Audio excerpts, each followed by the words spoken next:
This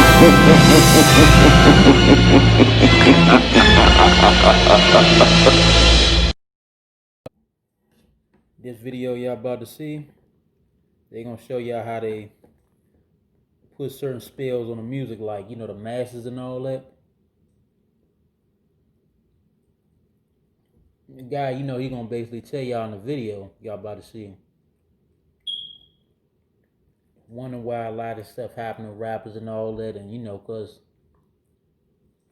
you know, frequencies, and they basically putting spells on the music. You know, it's demonic, so see, everybody want a big record deal, and and think, oh, their life gonna get better. Okay, watch this video and tell me if y'all still want that big record deal. I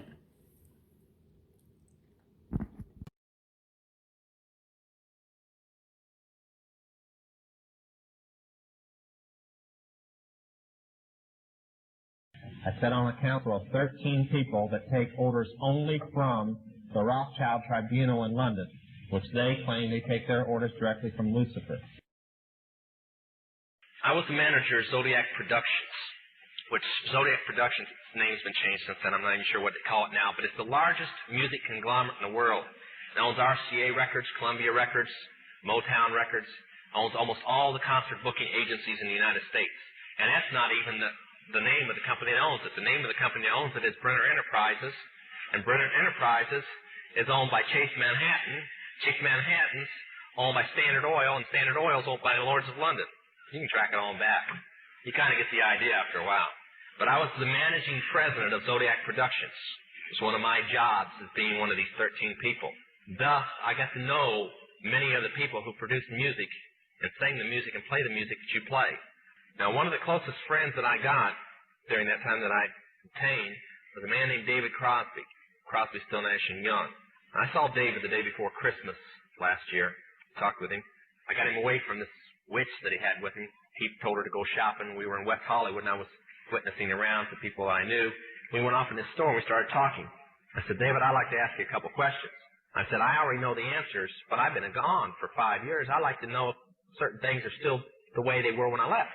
I said, now I'll have to explain some of this when I'm done, because you're not going to understand it all unless you know something about music. I said, do they still take the master to the temple room? Dave said, yeah. I said, do they still have the coven conjure demons into the master? He said, of course. I said, now, I got to know something.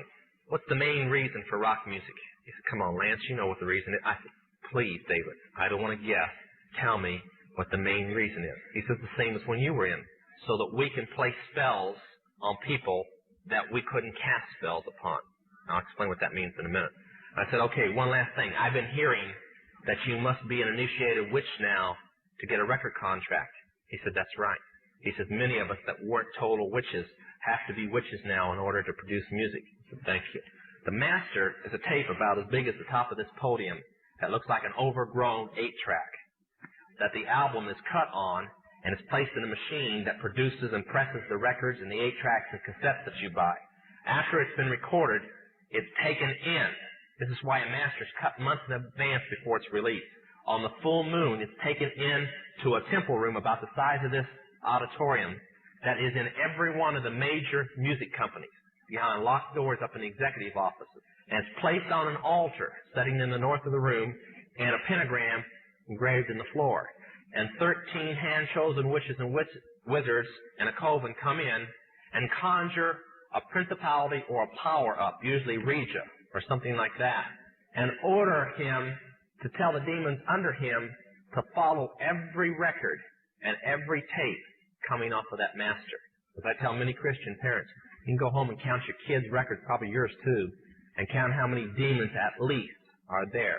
If that's too hard for you to believe, I'm sorry. That's why they do it. Now listen to me. This is why rock music's addicting.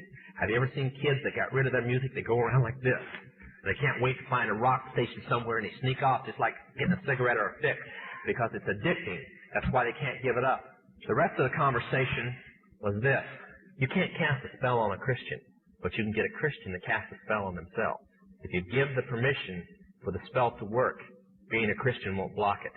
And rock music is not just a song. It is supernatural music, that which is carefully designed by their spirit guides or familiar spirits in the form of spells. Now, although the devil's music's power is the music and God's music is the words, much of the songs are written in what we call witch language. Give you kind of an idea. Many of you talk on a CB, unless you know what a smoky is, and a 10-4, and a front door and back door and rocking chair and these type of things. You don't know what you're talking about. Same with witches. When you're in the first and second level, you have to learn over 2,000 words that said by anybody else mean something totally different than when you say them. Elton John has said he's never written a song or sung a song that wasn't in witch language. Now, I want to show you something. See how many kids in here will be honest and adults. How many remember and have heard at least several times a song called Hotel California? Somebody tell me what it meant.